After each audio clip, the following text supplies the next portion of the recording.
All right, hey, I just wanted to check in because I finished another book, and that is Brisingr by Christopher Paolini. This is the third book in the Inheritance cycle, or the Aragon series, or whatever you may call it. There's a total of 4 books in this cycle, and then there's another book after named Murtagh that I am also excited to read. I gotta get to the 4th one first, though. This book takes place right after the events of the 2nd book, right after Roran and Aragon have met back up again in Eldest, and Katrina's missing still. Roran's wife-to-be, soon-to-be wife, love interest thing had been captured and is missing in the 2nd book. And so the 3rd book, this book, starts out with them going and rescuing her from Helgrind. And Helgrind is kind of deep in the Empire's territory, and so it was kind of a dangerous mission, and a lot of the Varden aren't really a fan of the fact that Aragon went on this mission on his own with his brother to go find a woman when he has other bigger fish to fry, especially because of the events that actually take place when they arrive in Helgrind.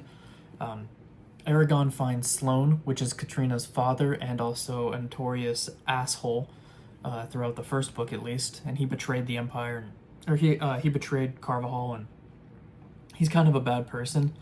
I don't know if he necessarily deserves what happens to him in this book, because Aragon decides not to kill him. He's the only one who finds Sloane, so Katrina and Roran both do not know that Sloane is here and alive, is the big thing. Aragon tells them that Sloane was dead in his cell.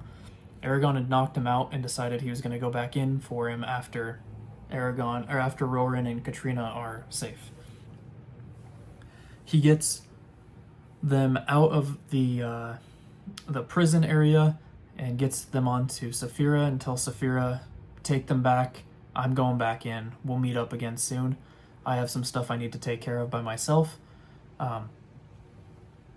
He goes back in, takes Sloane, and decides he's not killing Sloane. He's going to put a spell on him to where he can't talk to Katrina and Roran. Also, Sloane had his eyes pecked out. Sloane is blind. Probably should have mentioned that. But anyway, this whole sequence is just to show that Aragon is willing to respect the actual leadership instead of making big judgment and passing judgment on his own. So he's not willing to kill Sloane for his crimes, but he will let him wander the world still, in pain of losing a loved one, which is not being able to go and see Katrina. So it's showing what kind of person that Aragon wants to be and how he's been developing as well. That's a very small section of this book, and I talked a little bit too much about it, honestly, but Roran makes his way back to the Varden with Saphira and Katrina. They decide that they want Aragon to marry them as soon as he gets back. Nasawada is a little bit hesitant about it. She has a really cool moment in this book called The Trial of the Long Knives. And in this Trial of the Long Knives, it was Nasawada versus this other man who was kind of questioning Nasawada's leadership ability. And so the deal is you both take turns slitting your wrist, and the first one to tap out loses and has to give up their army and leadership of their people. You make up to 6 cuts on one arm and then switch to the other arm, and it's pretty intense and dramatic. Nasawada does come out on top, and it is a insane moment in the book, and I really enjoyed it. It really made me like Nasawada as a character a lot more. When Aragon and Roran and Katrina and Saphira, everybody's back with the Varden again, there is a attack from Galbatorix's army. It's a small portion of their army, it's only 300, 400 soldiers, and it's more of a distraction so that they can get Murtagh and Thorn in there to fight Aragon and Saphira and try to capture them. Aragon and Saphira are able to hold them off. While they're fighting, Murtagh is getting this outside assistance that he can tell that Murtagh's not the one. Aragon can tell Murtagh's not the one casting the spells directly, or at least he's not getting the energy from himself, but he's not 100% sure where that's coming from, and it's revealed later on. I'm not going to spoil that.